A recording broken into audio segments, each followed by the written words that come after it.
Olá, sejam todos bem-vindos a mais um Cash que Salva, dessa forma agora, dessa vez um formato diferente. Nós estamos mudando aqui a forma de fazer os podcasts, melhorando, trazendo um novo formato e já dentro de um assunto muito importante para nós homens. Eu estou aqui com um super especialista, o Dr.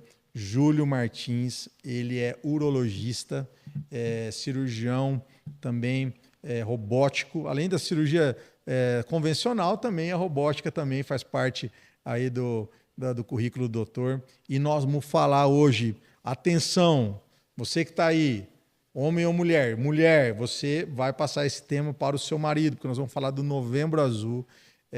O tema que envolve o Novembro Azul é justamente a questão do câncer de próstata, ou seja, é um mês voltado, né, a trazer esse assunto muito importante para os homens. E aí eu estou aqui com o Dr. Júlio, por quê, né, a gente vai falar desse tema? Porque o homem, muitas vezes, ele é relapso, muitas vezes ele, por conta de preconceito, não faz os exames que precisam fazer, né? E nós vamos falar do exame do toque, né, que é um exame que muitas vezes os homens têm algum preconceito com relação a isso.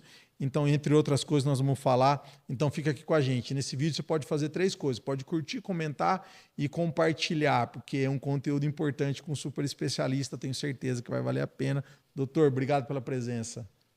Obrigado. Eu que agradeço a oportunidade de poder orientar e conversar sobre um assunto tão importante. Pois é. Doutor, a gente sabe que o câncer de próstata, infelizmente, ele vem aumentando a incidência nos últimos anos, né? Aí existe não é mais, infelizmente, talvez por N fatores, seja de vida, genética, enfim.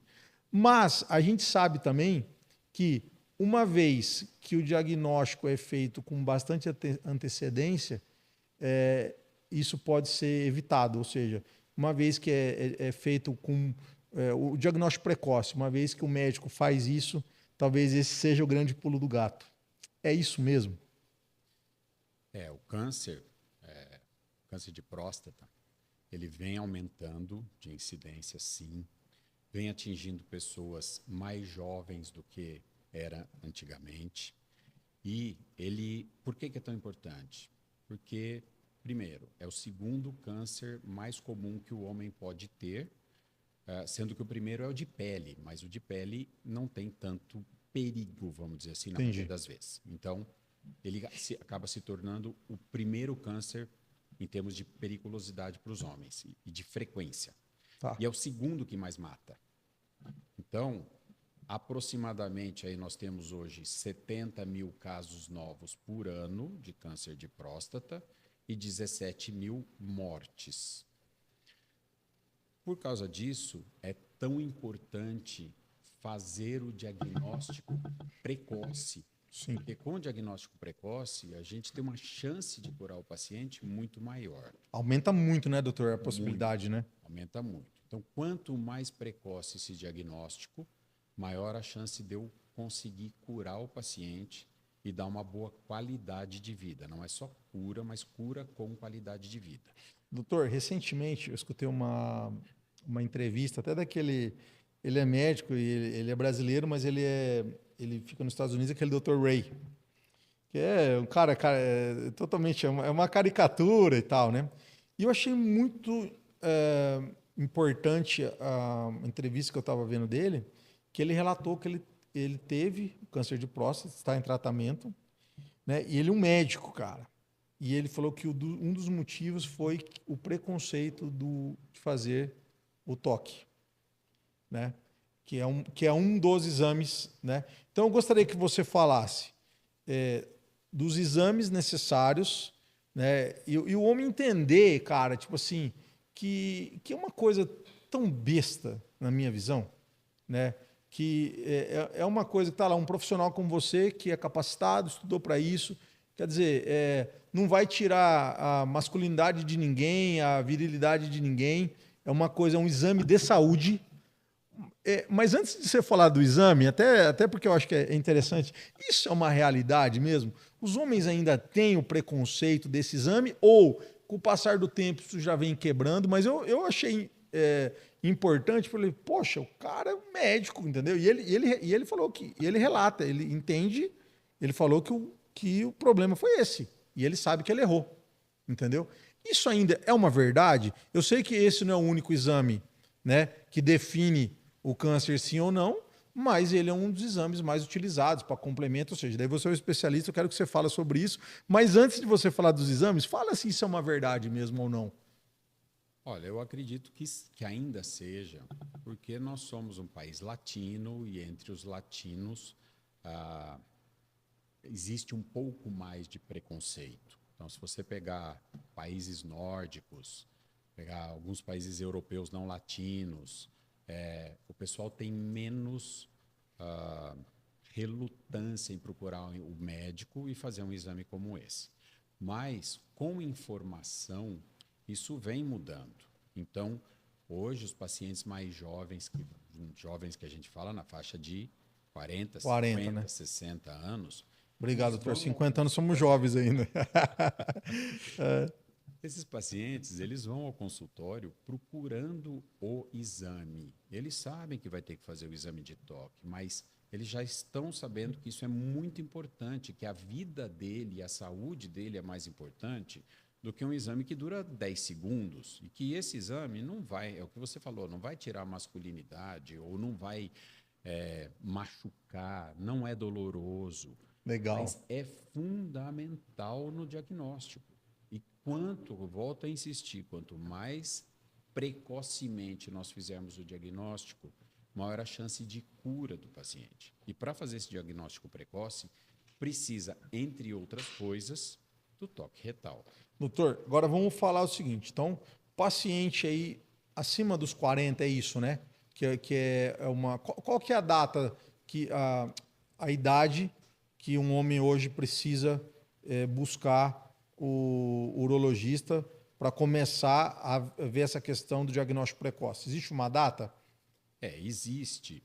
Se você for ver pelas orientações das sociedades internacionais e Sociedade Brasileira de Urologia, eles falam que se tiver uma herança genética na família, ou seja, vários casos de câncer de próstata na família, o homem tem que começar aos 45, se não tiver, aos 50. Tá. Só que, como eu comentei com você, nós temos visto cada vez pacientes mais jovens.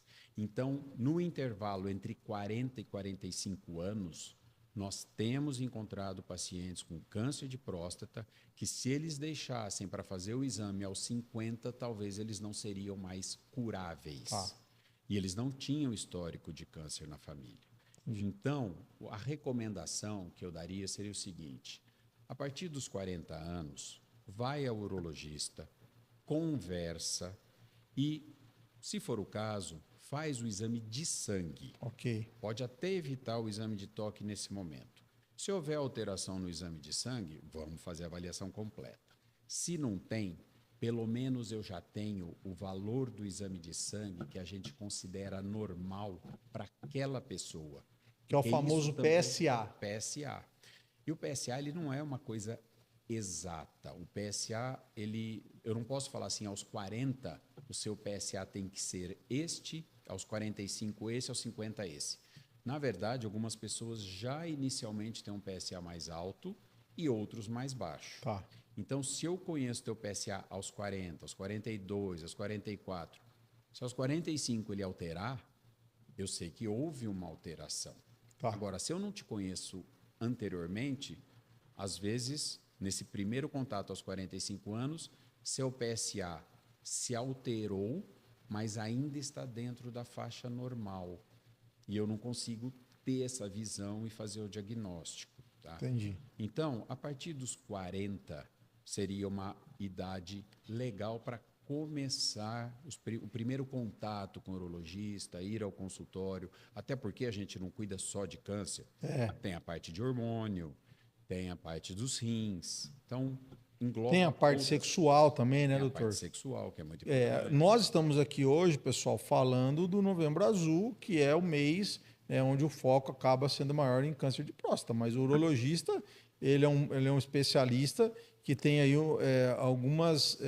uma gama, né, de atribuições não só relacionadas ao câncer de próstata, né? Então vale ao homem tem aí o seu médico, o seu clínico aí, que é Sim. na saúde do homem é urologista, né? Exatamente. Inclusive, o Novembro Azul não foi criado pelo câncer de próstata. Ele foi criado para estimular o homem a procurar preventivamente Legal, doutor.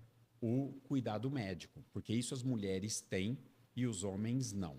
Então, isso foi criado lá perto do ano 2000, começou na Austrália e depois foi se espalhando pelo mundo. Doutor, e faz muito sentido, né? Como o câncer de próstata é o mais frequente dos homens, Acabou. então acabou englobando no Novembro Azul falar sobre o câncer de próstata. Doutor, mas é sobre a saúde integral. E é muito legal você estar falando isso, por quê, né? Porque a mulher, ela tá mais acostumada, né? Porque ela menstrua já com 11, 12 anos ali, então ela já começa a ter uma vida diferente do homem, e aí o homem não tem esse hábito, né? Porque tá tudo bem, né, doutor? Tipo assim, o cara tá urinando, tá bem, né? Ele tá ali, tá ejaculando bem, né? Na hora que tá ali no relacionamento sexual. E aí ele não tem muito essa visão de que ele precisa também ter um acompanhamento em algum momento da vida pelo especialista. Aí são duas coisas importantes que você falou, que eu gostaria de salientar. A primeira é que as mulheres realmente elas têm essa consciência, porque a partir do momento que elas começam a ter a menstruação, elas vão ao ginecologista, então elas começam a se cuidar muito cedo, aprendem que isso é importante e mantêm ao longo da vida. Sim. Nós, homens, não temos essa situação.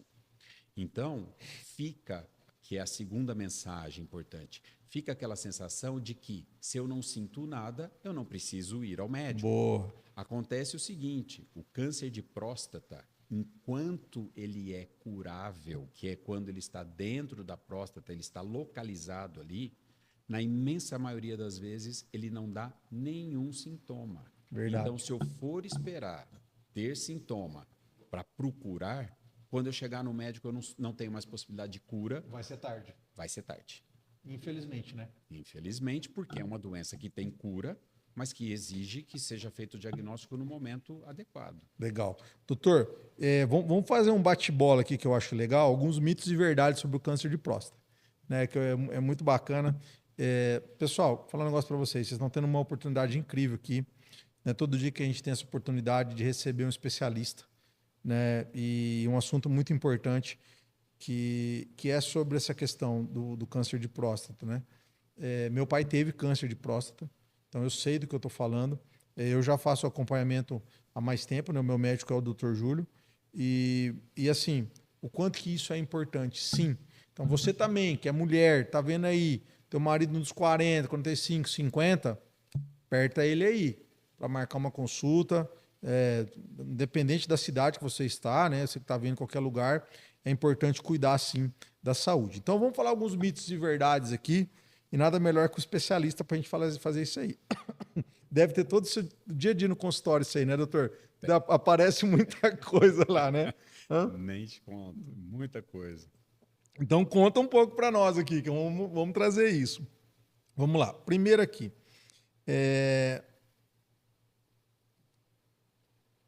Só homens mais velhos podem ter câncer de próstata? Isso é uma verdade? Isso é um mito ou uma verdade? Esse é um mito, né? Inclusive eu já estava comentando anteriormente.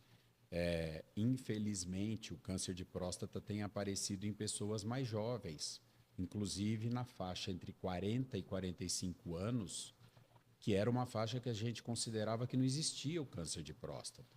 E, na realidade, nós temos feito esse diagnóstico em alguns homens, mesmo sem eles terem um histórico familiar importante, uma parte genética importante. Então, o câncer de próstata não é uma doença de homens idosos. Todo mundo, todo homem, a partir dos 40 pode ter. E, lógico, o risco aumenta com o progredir da idade. Então, aos 45 o risco é maior, aos 50 é ainda maior, aos 60 é maior ainda. Mas o momento de começar a se cuidar seria entre 40 e 45 no máximo. Doutor, outra aqui. Mito ou verdade? Vai dar bom esse corte aqui, hein, doutor? Isso vai dar bom, hein? Mito ou verdade? Em algum momento da vida de qualquer homem, ele vai ter algum problema na próstata devido à idade, sim ou não? O que acontece é o seguinte: existem dois problemas diferentes que aparecem na próstata e que confundem bastante Legal. os homens. Nós temos o crescimento da próstata, que não é câncer e não vira câncer, mas pode dar dificuldade para urinar. Sim. E nós temos o câncer, que ele pode aparecer em qualquer momento e ele normalmente não dá sintoma nenhum. Então existe uma grande confusão entre essas duas doenças, porque elas aparecem mais ou menos na mesma idade, que é depois dos 40 anos, tá? E um dá sintoma, o outro não dá. As cirurgias são diferentes, mas para quem não é da área, às vezes pode parecer que são cirurgias parecidas ou iguais. Portanto, é importante ter o conhecimento para saber diferenciar entre as duas coisas. Entendi. O crescimento é uma coisa, câncer é outra, mas elas podem aparecer juntas no mesmo momento da vida. Legal. Tá? Então, esse é aí que vem essa confusão entre eu estou ou não estou com câncer, eu tenho sintoma, eu não tenho sintoma nenhum. É daí que vem essa dificuldade. Doutor, mais aqui, mito ou verdade? A única forma de se descobrir que o paciente tem um câncer é através do toque retal? A única forma, mito ou verdade? Mito. Na verdade, o câncer o toque retal, ele é apenas o exame que é feito no momento, no consultório, é o exame físico. É como fazer uma ausculta do coração, como medir a pressão. A mesma coisa é o exame de toque, faz parte do exame físico do urologista. Agora, o diagnóstico não é baseado somente nisso. Além do histórico, além do toque, tem também o exame de sangue, que é muito importante, que se chama PSA. Tá. E quando o exame de toque ou o exame de PSA, ou os dois estão alterados, nós partimos para fazer uma ressonância da próstata, uma ressonância magnética, que é um exame que auxilia dando mais informações. E daí, depois disso, muitas vezes tem que ser feito um exame chamado biópsia, que é retirar pequenos pedacinhos da próstata e mandar examinar no microscópio. Legal. E é aí que se chega ao diagnóstico definitivo de tem ou não tem um câncer, e ele está localizado apenas na próstata, ou ele já se espalhou, ou ele cresceu para fora da próstata. Doutor, mito ou verdade? Tenho câncer, descobri, estou diagnosticado. Vou morrer? É mais para mito, no caso da próstata, mais para mito do que para verdade. Porque o câncer de próstata, ele é curável em praticamente 90% dos casos, ou até mais, um pouquinho. Mas depende muito do momento em que foi feito esse diagnóstico. Legal. Se esse diagnóstico foi retardado, se o homem demorou muito para procurar o médico, se ele não fez o exame que se chama de preventivo, entre aspas, mas que não é preventivo, é o exame anual para fazer o diagnóstico precoce. Se ele não fez nada disso, ele pode descobrir o câncer já numa situação avançada, e aí a cura ou é difícil ou é impossível. Agora, na imensa maioria das vezes, a gente faz o diagnóstico antes. E aí, a cura é muito grande. A chance de cura é enorme. Já nesse assunto também, eu acho que uma coisa que preocupa muito os homens também quando são diagnosticados com câncer de próstata.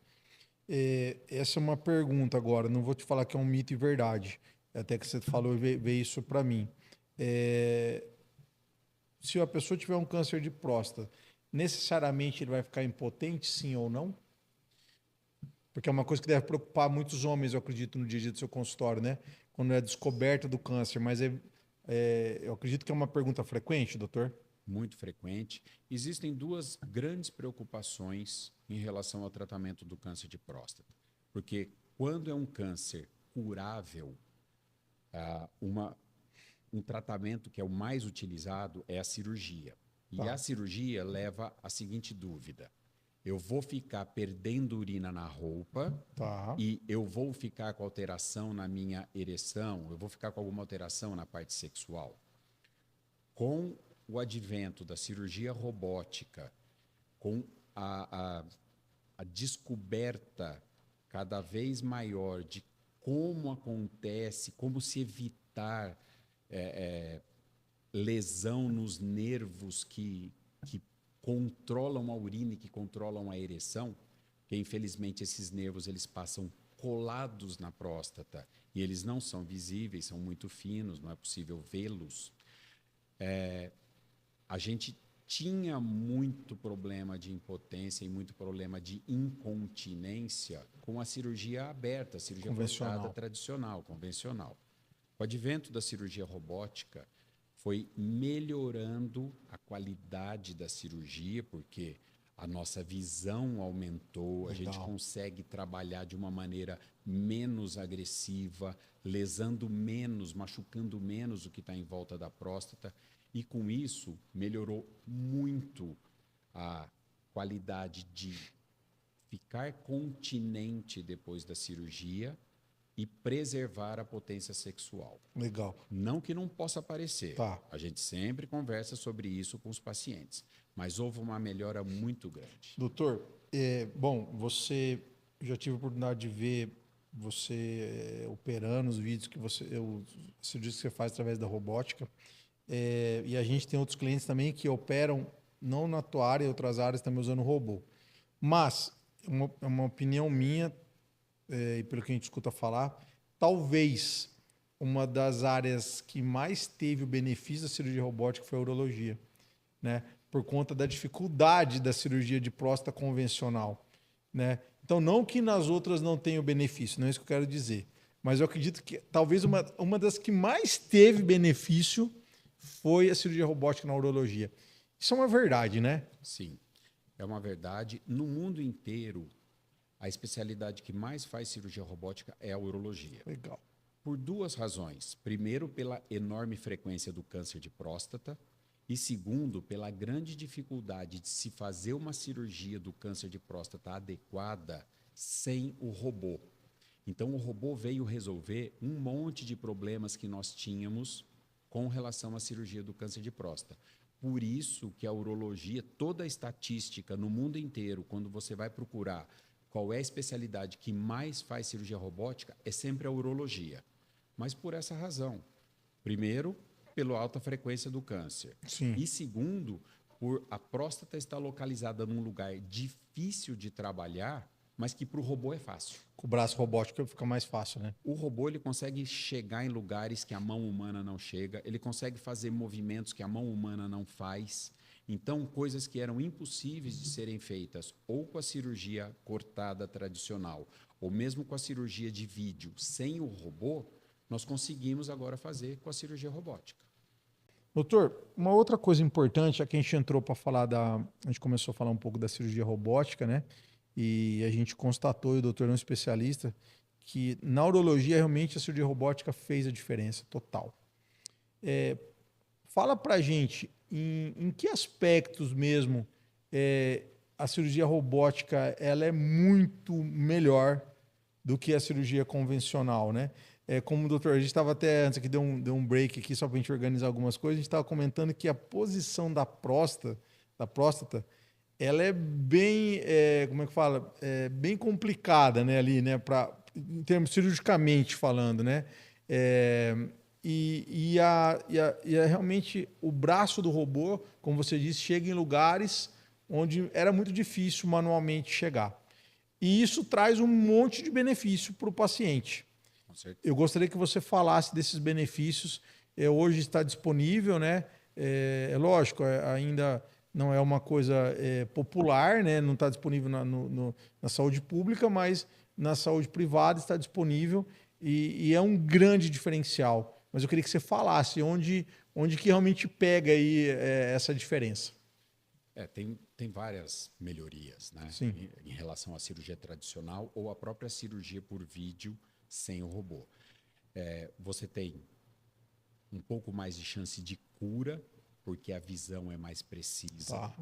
Você consegue preservar melhor a continência e a potência sexual, que a gente já comentou. Mas, além disso, é uma cirurgia muito menos agressiva. Os cortes são pequenininhos, o sangramento é praticamente zero, a chance de ter que tomar uma transfusão de sangue é muito remota e a velocidade da recuperação é impressionante.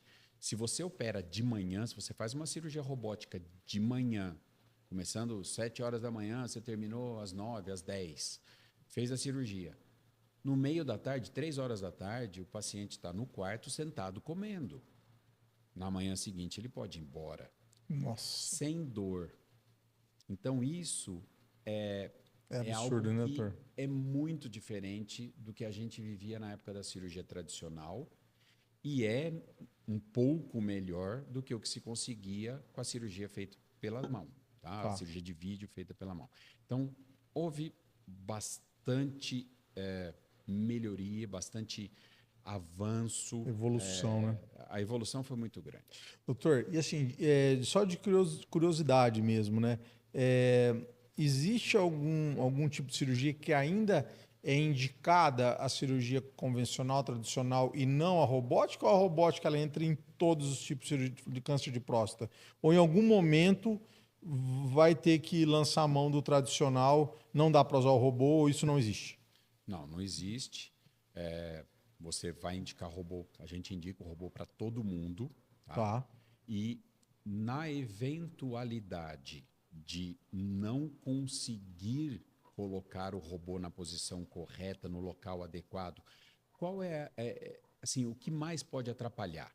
São pessoas que tiveram múltiplas cirurgias próximo à região da próstata. Às vezes, formam aquelas tais das aderências. Sim. E às vezes essas aderências impedem a colocação do robô dentro do abdômen, dentro da barriga, na posição correta onde ele deve ficar para poder operar a próstata. Então, essa seria uma situação em que, teoricamente, poderia impedir ou dificultar muito a realização da cirurgia robótica. Mas é muito infrequente isso. Mesmo quem já foi operado, a gente consegue operar novamente, retira essas aderências, chega lá no local da próstata e aí faz a cirurgia com tranquilidade. Doutor, aí uma outra curiosidade também. Em que momento assim você viu tudo isso acontecer? E, né, já vamos pensar. Na cirurgia convencional já houve um avanço para a cirurgia por vídeo, né, que era possível também. Sim. E aí depois disso entra o robô, né?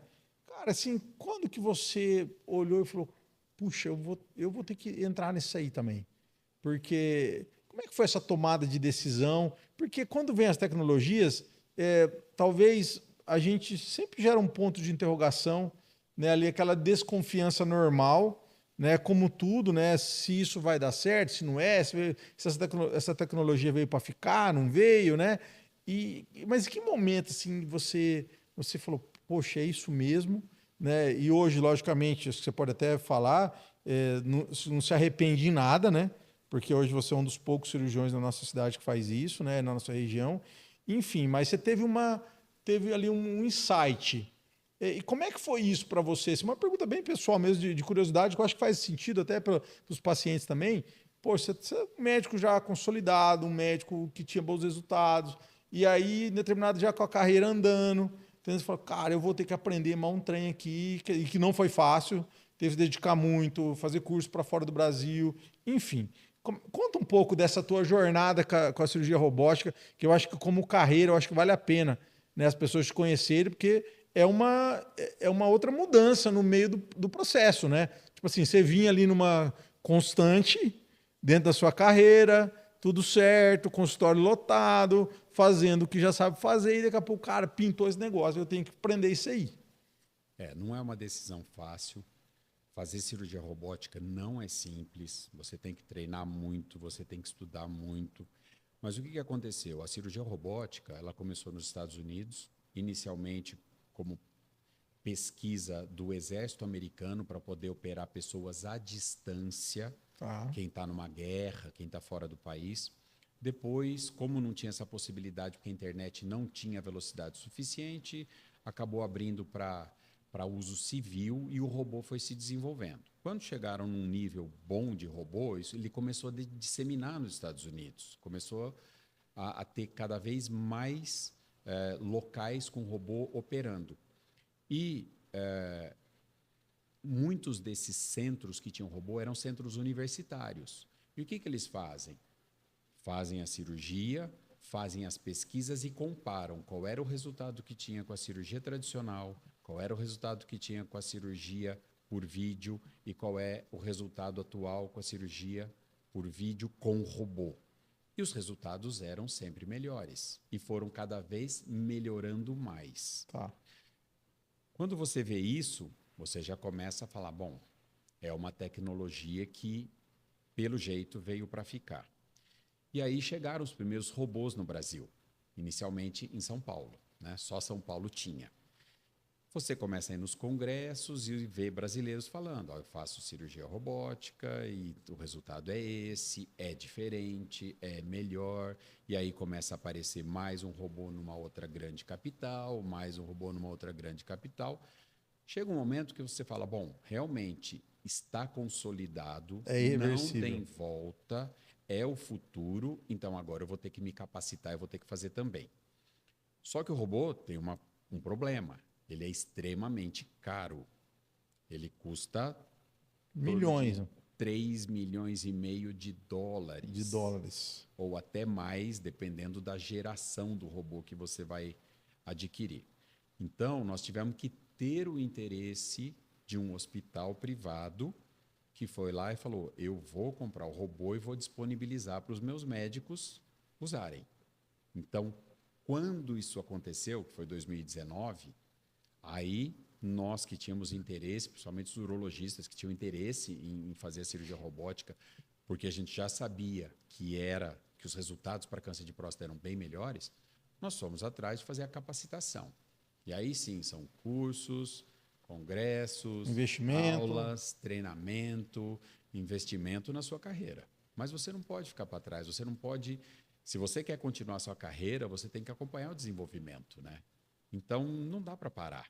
Mas hoje, assim, você consegue olhar e falar, puxa, foi uma decisão muito acertada? Você consegue ter essa visão hoje?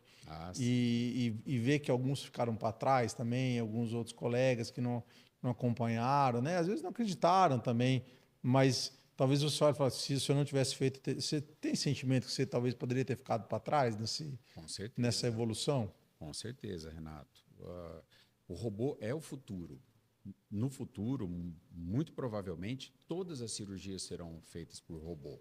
Ou quase todas, vamos dizer assim. Entendi. Porque ele tem algumas características que a gente não chegou a comentar, mas, por exemplo, o robô não cansa, o robô não treme. Legal. Isso, às vezes, a questão não é você chegar, como a próstata, chegar num lugar que é muito escondido pelo local onde fica a próstata. A questão, às vezes, eu estou com um pouco mais de idade, eu preciso fazer uma cirurgia que necessita precisão, mas eu tenho tremor na mão. Isso o robô elimina. Eu fico cansado, porque a posição da cirurgia é muito cansativa. Que é normal, você é um ser humano operando, né? O robô elimina, porque você opera sentado, confortavelmente, cada vez com ergonomia melhor. Então, o futuro é a cirurgia robótica. Legal. Ele já está aqui, mas pode ter certeza, vai melhorar e vai aumentar as indicações. Hoje, praticamente, você não consegue enxergar a sua carreira sem essa habilidade, sem essa competência, né? Não, de forma nenhuma. Doutor, em cirurgia oncológica, em cirurgia de câncer de próstata. E isso mudou o patamar, né, cara? Você consegue olhar assim e falar, poxa vida, valeu a pena, né? Valeu. Já dá em termos de resultado, não de satisfação de carreira, mas também satisfação de resultado, né? Um dos grandes ganhos que a gente recebe é quando você vê o paciente curado e bem, com qualidade de vida. Então, isso também é um presente para nós, porque é o que a gente quer. Sim. Nós queremos curar o paciente, mas nós queremos que ele continue a vida dele com qualidade. Top.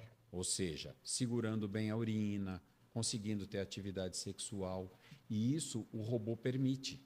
Legal. Então, quando você olha os resultados, como era no passado e como é hoje, é muito bacana. A evolução foi muito grande.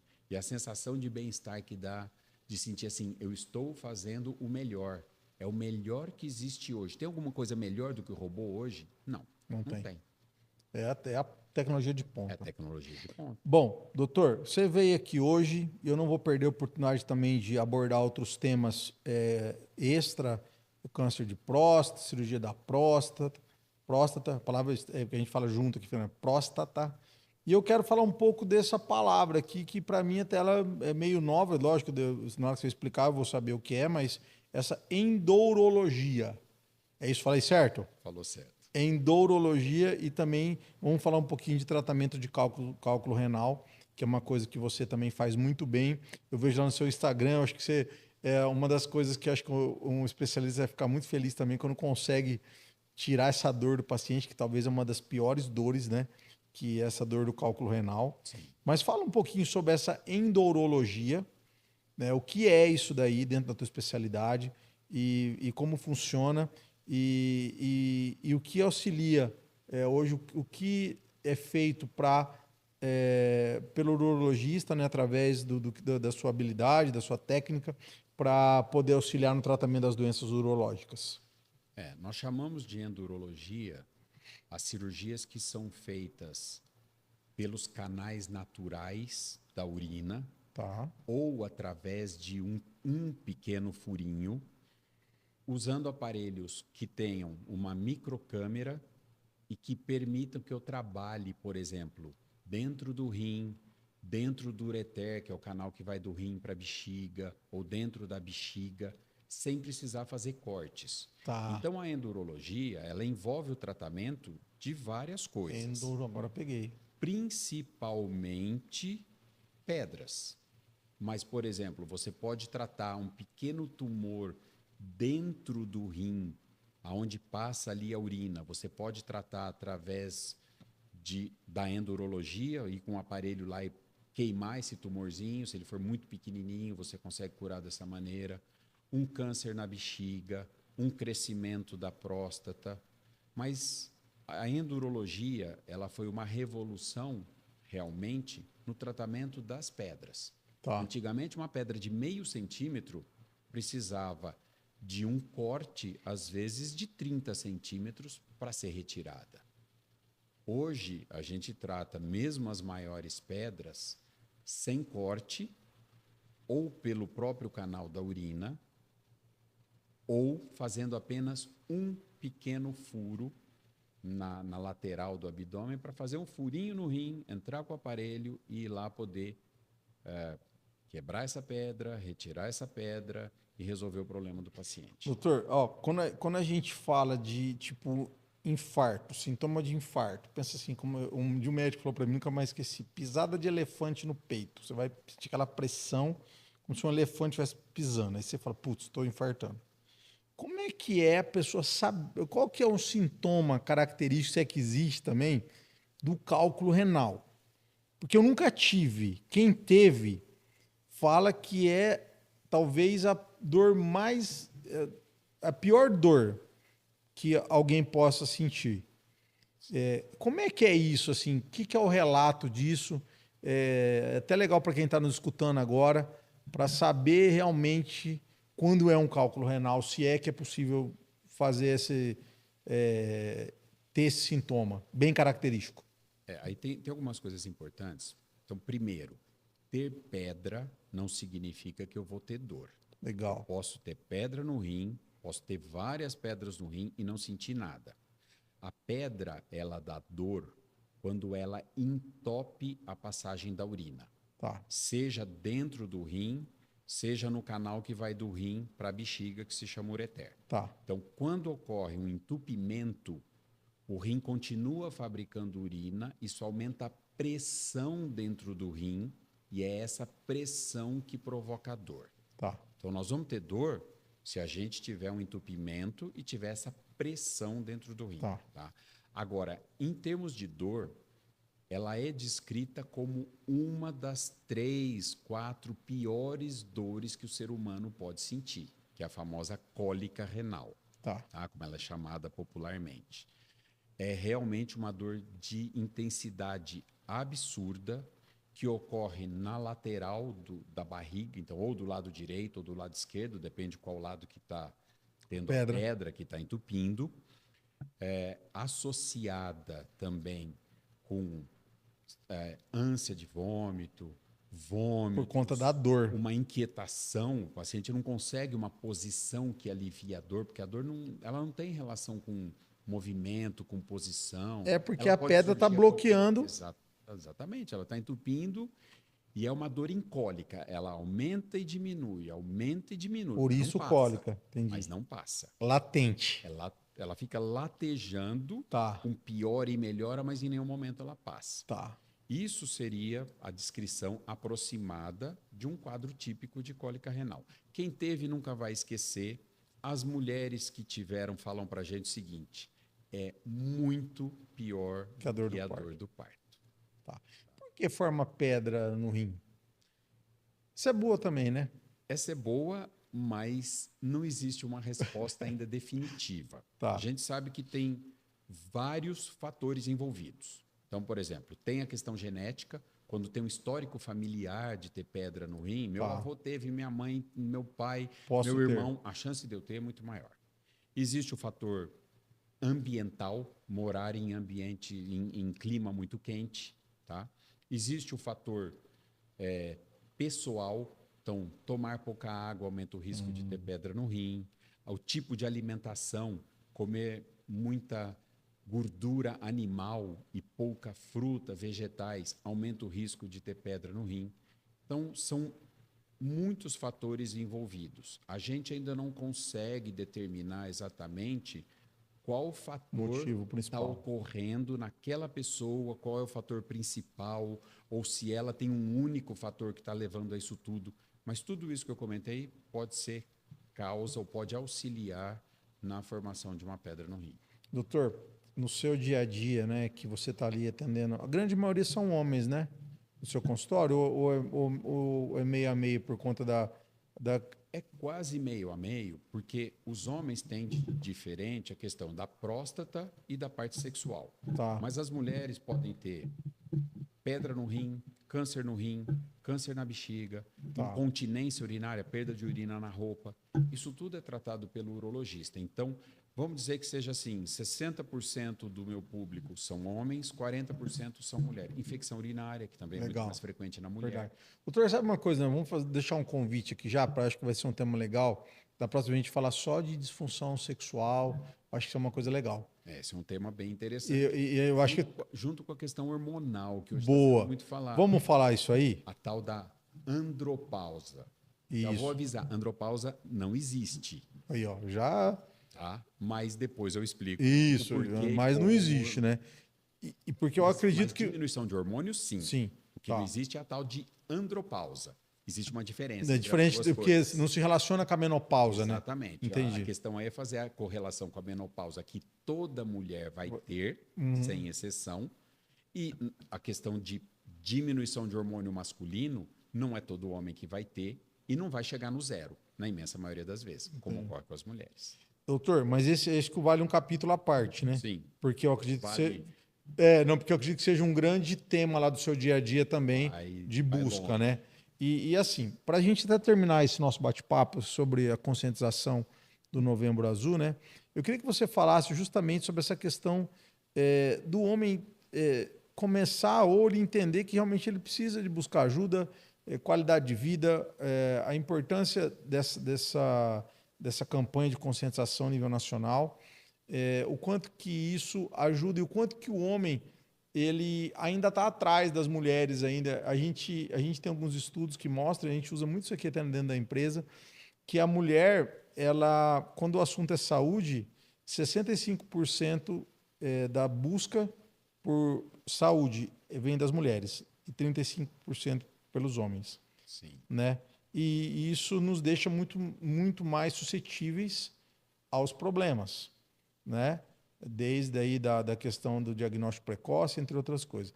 Eu queria que você abordasse isso, porque é o dia a dia do seu consultório, né? Que os homens se tornassem, que eles pudessem ser, que buscassem mais, né? Fala um pouco sobre isso, se isso é uma verdade, se é uma realidade, e o que você sente com relação a isso, já que você tem um consultório bem dividido, né, entre homens e mulheres.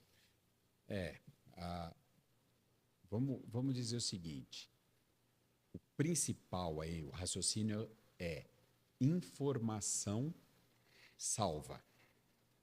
Não é propaganda da sua revista, do seu site, Do não. nosso Foi uma trabalho, né? grande sacada Foi a vocês Kelly, né, colocarem o doutor? nome Informação que IQS, salva. informação que salva. Realmente, informação salva, Louco. porque é ela que leva a pessoa a se cuidar e a preventivamente procurar um profissional da saúde e avaliar a sua saúde e cuidar da sua saúde.